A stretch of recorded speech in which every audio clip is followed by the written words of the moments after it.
different, how to get more women in investment and how we get more women in tech in general. So our next speaker actually started as an investment banker and now turned into an entrepreneur.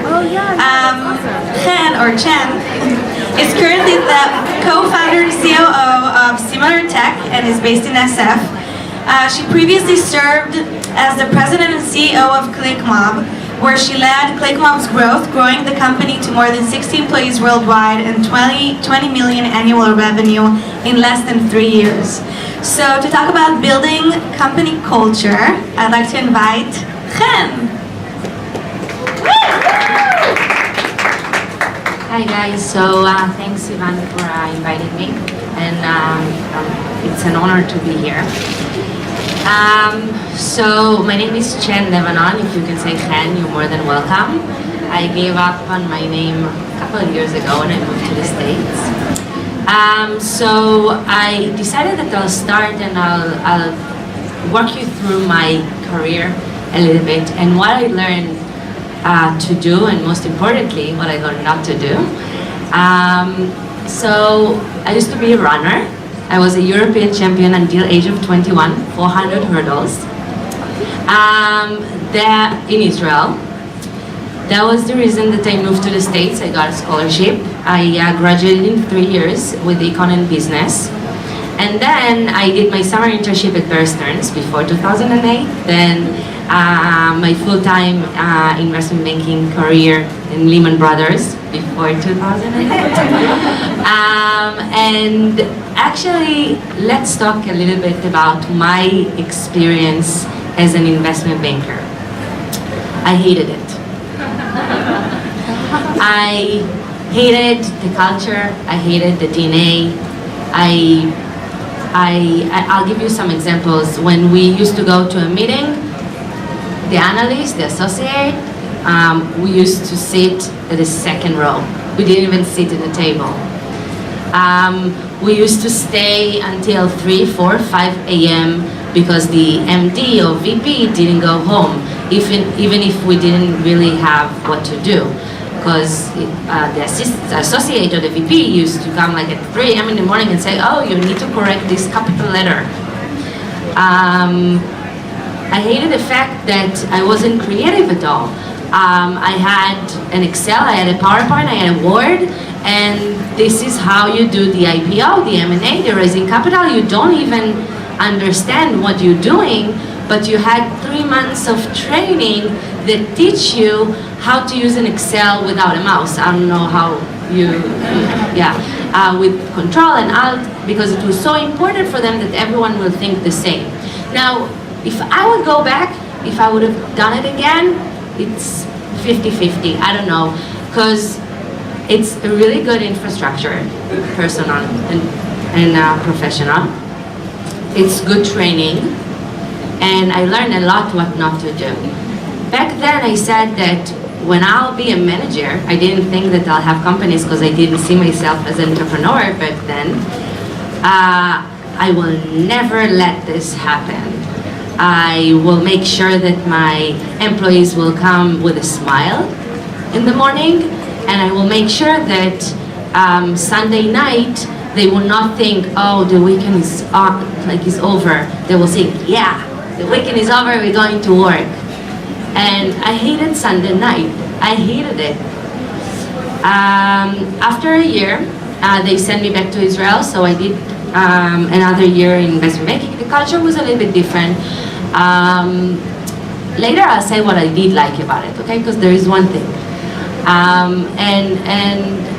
And after another year, I actually, funny story, I really wanted to do real estate, income producing real estate, like office building, shopping malls.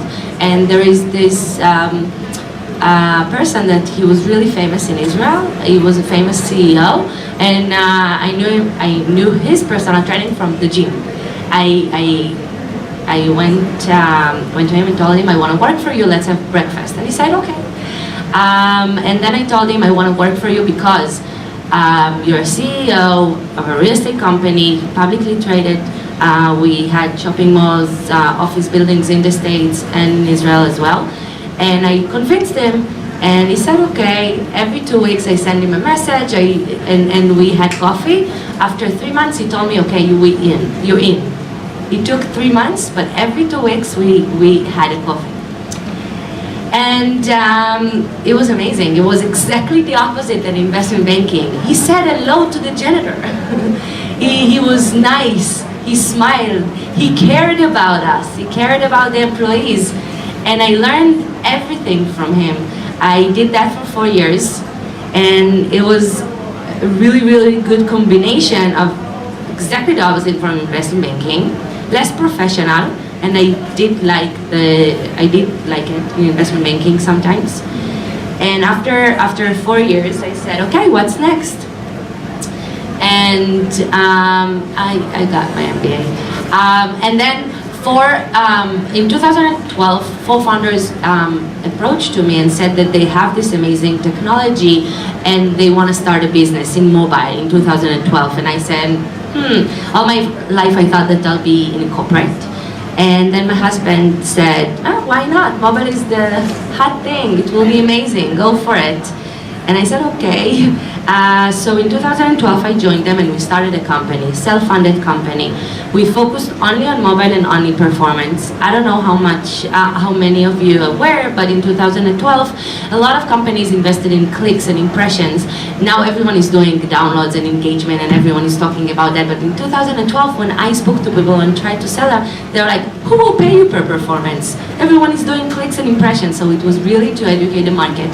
And it was to be in the right place, the right time. We didn't have a lot of competition back then. We were 3 companies, American, Israelis, German and French. And it went amazingly. All of a sudden, I got pregnant. So I had the first child, and then I said, it's not that bad to have a company, to have a baby. After 3 months, got pregnant again, and the second child. So I found myself having 2 babies, 13 months apart, and a company. And what I did like about investment banking is how they hired the employees. I like the fact that they didn't care if you took history, literature, communication, business, or whatever. They cared about your personality. They cared about if you were an athlete, or they cared about how you think. So in the interview, they ask us questions like, how much is 746 times 3,009? They didn't care if you got the right answer. They wanted to see how you think. And I decided that this is what I'm going to do with ClicksMob. So after 3 or 4 years, I had 60 employees, 70% women, and 90% of my management was women. And it's not because I planned it. It's because I didn't care what they studied. I cared about the personality. I asked questions like, I cared that they didn't just go, it's not like here in Israel, it's kind of different, that they didn't just go to school, they also were a waiter or a waitress, or they did like a TA, or they volunteer, or they did something in addition to go to school. And they're creative, and then they're loyal. They're not just looking for the shortcut. They are, let's say someone is saying no, how do you turn it to yes? Because I heard a lot of no in the last couple of years. In Brandeis, I wanted to graduate in 3 years, and not in 4 years. Everyone told me, no way. I had to convince the committee that I can do it. Investment banking, didn't know anyone. Everyone had their cousins. I didn't know. I had to convince them. I just got my green card. They told me that it will take me 6 months. I went to the Nancy Pelosi office, knocked on the door, and I made it in like 2 months. So there are a lot of creative ways to turn no to a yes in a polite way. So it turned out that in those 4 years, none of my managers left me, and my employees, only the first one left after 3 years. And we became family. Until now, they're really good friends of mine. They're the reason that I'm who I am. They're the reason that the company was like this. And after 4 years, we sold it to Excel Media, publicly traded company in London. And then I moved here in 2015 with my husband and 2 kids, and I needed to hire employees again.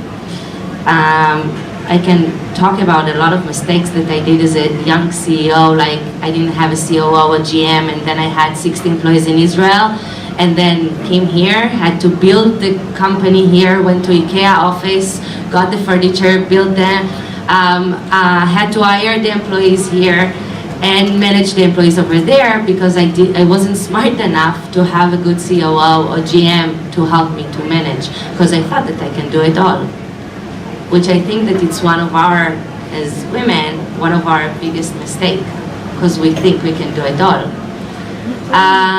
But we're not here to talk about my fuck-ups. If you want, I can tell you a lot about it. And to hire employees here in San Francisco, it was really hard for me. Because we already had 60 employees in Israel, and we had the culture and the DNA, and I was looking for the same here, and I didn't find it. And it's more than 50% was my fault, because in order to implement or make sure that the DNA and the culture is so there, you as a manager, you have to lead this. You have to be in the office. You have to be on top of things.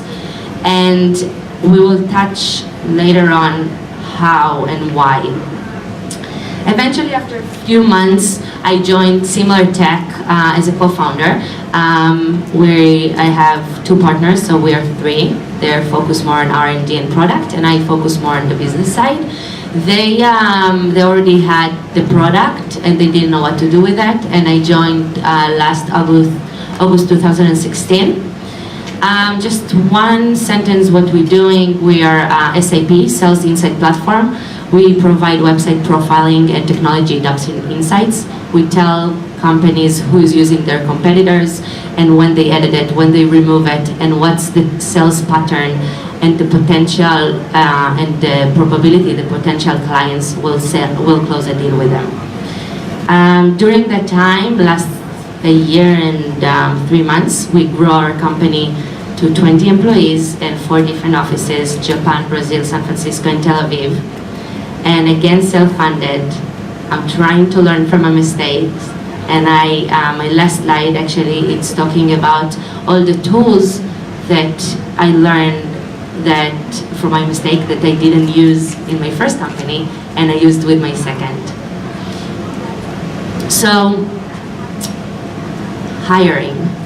We started talking about it a little bit, the way of hiring. One thing that I do want to mention, especially here in San Francisco, it's the pace. It takes a lot of time to hire here, and I don't understand why. Think about it, that the employee that is coming to an interview, this is how he or she thinks about your company. So going through so many rounds and not replying their emails, it's disrespectful. And I think that it's very, very important to do it fast. Let's face it, it's 50-50. I know all the theories and I know everything, but at the end of the day, it's 50-50. I had some stories that I got, like amazing Stanford MBA, and seriously, they weren't that good, but they can be good, it doesn't matter. It's 50-50. And I went to school here, and I know the Career Center, that they teach you so well how to be prepared for the interview, that I can ask questions and get a really good response. But at the end of the day, the first week, I'm like, wait, so you don't really know what you're doing. So, and it's a problem. It is a problem here. It wasn't a problem in Israel, but it is a problem here. So the first 6 months with ClickSmob, I hired, fire. It took me time to understand. And also in 2008, I knew investment banking East Coast. And East Coast and West Coast, totally different. And 2008, investment banking and entrepreneurship, startups, 2015, totally different. So it took me time just to learn. For example, to meet them not in the office, in a coffee place. And I can do it because it's a startup, so it's the first employees, right? After 20, 30, 40 employees, you cannot. But I do recommend the 20, 30, 40 employees do it.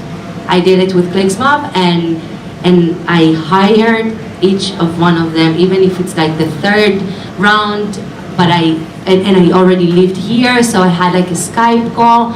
It is important. And it's our time. And at the end of the day, that's what built our culture. And so... Why coffee shop works better? What? Why interview at coffee shop works better? So mutual, I think not in the office. It can be like outside, but not at the office. I just think that it's harder for them to make up some stories, that they're more free to talk. And maybe I'm wrong, but this is my experience. Even if it's the second time that you meet them or the third time, it becomes personal.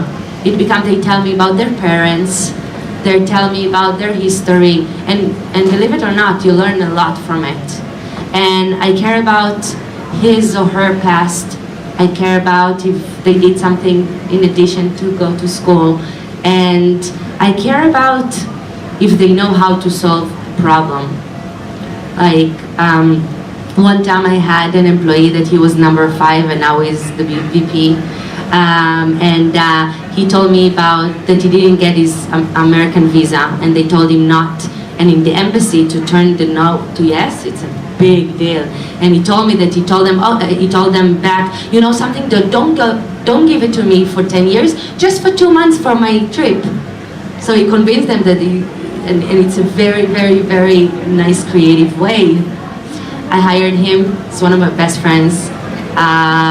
He was so full of himself. But at the end of the day, I hired him, and now he's the VP of the publicly traded company.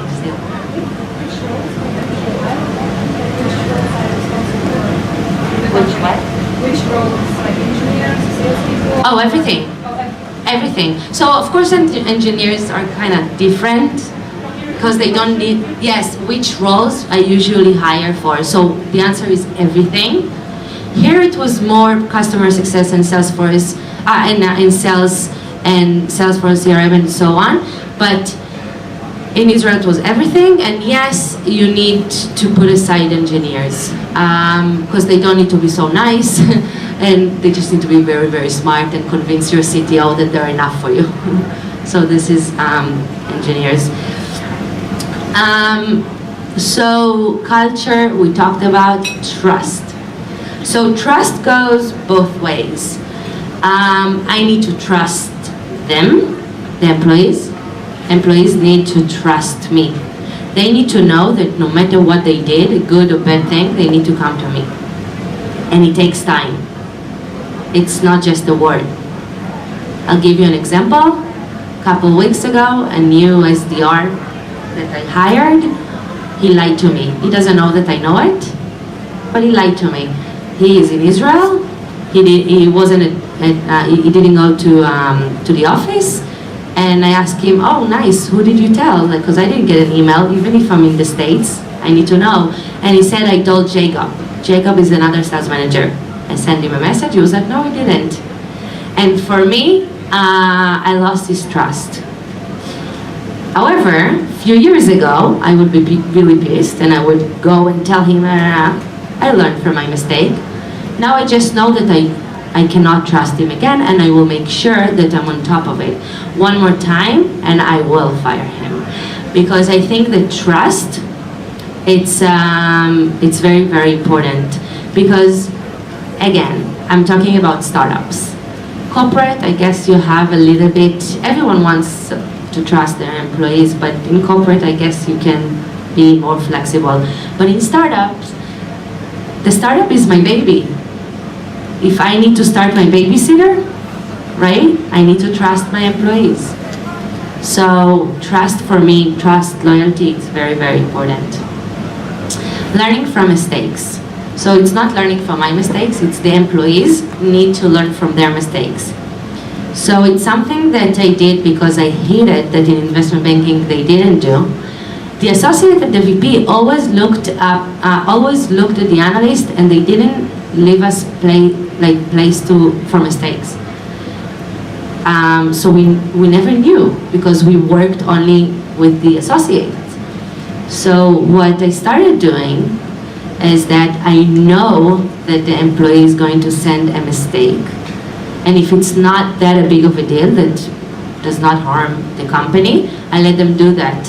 I will tell them that I think it's a mistake, but I want him to do it anyway because I think that if this is how he or she thinks, go for it. 99% they will come to me and will say, oh my God, you are right. And it's good because that's how I earned their trust, back to the trust. That I said the trust, it's not that I need to trust them, they need to trust me. Knowledge. It's also connected to trust. As much as they think that you know about your company and you know how to sell and you know about the industry, that's how much they look up to you. And I think that knowledge is one of the best things. So I had a conversation with my ex-employee and I told him, how is the new boss? And he said, you know, she doesn't really know about the industry and it's very hard to go to meetings with her. And this is how employees think. And this is how culture starts. So small thing, like do Google alerts for all the competitors or the other companies when they raised money, when they sold the company, when they launch a new product, because then your weekly meeting, you show them by giving them examples that you know what's going on around you. Believe it or not, it's very, very, very important.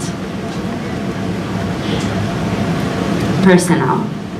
I personally believe in getting to know your employees, getting to know who he or she is dating, when are they sad, when something bad happened. It's very, very important. For example, I had an employee that her husband's dad was injured in Australia. The day after, I bought her a ticket and I was like, you're going to Australia. I really believe in being personal. And I know that here in America, it's less common. And it was really weird for my American employees when I hired that I asked them a lot of personal questions. They looked at me like weird. But I like to share and I expect them to share because I believe that this is how we build culture. Again, it's very important in the startup world and I do it again. I did it again in my second company and I feel it's important. So if someone is sick more than a week, I will send him chocolate to his home. Like small things, or soup. Like we can do it. In startups, we can do it, so why not? At the end of the day, if they're happy, I'm happy, and money will come. I don't care about money. I'm not driven by money. I care about that they will be happy. As much as I want to be happy, so I want them to be happy. If they're not happy on Monday morning or Sunday morning in Israel, it means that I failed and my VP failed. And everyone knew that. That was my sentence. Money will come. I believe in karma. And efficiency. So another thing that I didn't like in investment banking, efficiency, is I told you, like to stay until 3 a.m., 4 a.m. in the morning. It was stupid. I had some days that I didn't go back home for 2 days. And not because I was busy, because this is the culture. It's stupid. The same as the other. A week ago, he told me I'm working my ass off. I'm working 14 hours a day. And I said, listen, I don't care. It means that you smoke your cigarette. It means that you had too many breaks. I don't care. It means you're not efficient. In my opinion, you should come to work at 8, 9 a.m. Go by 3, 4 p.m. I don't care. But your KPI, it's 5 demos a week. This is what you need to get. How you do it, I don't care. And because I saw that he cannot do it and he's talking to me about hours, I had to manage him differently. Back in the day, with my first company, I would fire. Now I understood that he's smart. I spent resources already, so I need to micromanage it. I don't like to do it, but I'm doing it now because I will help him to understand that I care about efficiency and I don't care that he's working his ass off, because for me it's stupid because he cannot go out with his friends. He's going back at 9 p.m. How happy he can be. So before we going to the last slide, yes? What was his problem? I didn't get what his problem was. What was his problem? That he told me that I was like, your KPI is 5 calls a week, and he doesn't do it. I see that he sends a lot of emails, but it's not efficient. And he told me I'm working 14 hours a day. I was like, so maybe you don't do it right. And it happened 3 weeks ago. Last week he reached the 5 demos, by the way. Why? He sent a few things. One, we analyzed the fact that LinkedIn gave him like better results, so focus more on LinkedIn. Like just prioritize his task and be more efficient. And so not everyone is like me, right? So that's another thing that you need to think. And a lot of people, it's very hard, and especially men, I'm sorry, it's very hard for them to prioritize. We're kind of better than that. So you need to help them to prioritize, you need to help them to be more efficient, and... I understand, thank you. He needed some guidance and mentorship. Yes. Yeah. But the most important thing, he needed to understand that I don't care about the 14 hours. You know, like everyone is, like, sometimes I don't know how many employees you have, but sometimes they CC you and BCC you just to show you that they worked after 8 p.m. I don't like it. It means that he needs to prove something. And I care about KPI, I care about culture more. So before we get to the tools, the last slide, I want to stop a little bit and do like small sessions. So what we'll do, each 3 lines, you will gather as a group, and I will ask a question. Sivan, is that okay? Like, sure. Is that okay? Yeah. Okay, good. And I'll come up with a question, and you'll have one representative, and then you will decide on a common answer, okay? So the first one will be describe your culture you'd like to build in a sentence, and then I will share with you mine. And finally, allow them to have pride to be part of the team. And of course, no hierarchies, at least as a startup. No hierarchies, so everybody has access and ability to participate. Like, this is not my rule, I can do everything. Right, in the sense that you don't have to manage. Yeah.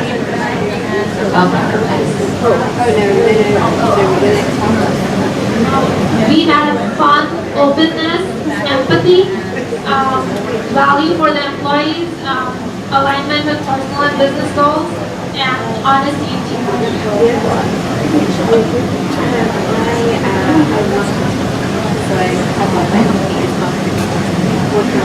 One question for us, yes, I think organization is free, people free to do what they want, that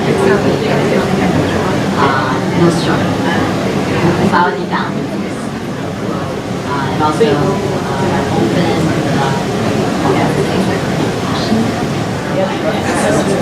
do different things to trust each other and they can be heard, right? So our team is completely virtual, so we planned it on completely virtual work where goals are set, milestones are met and delivered, and team members do it on their own terms. Yes.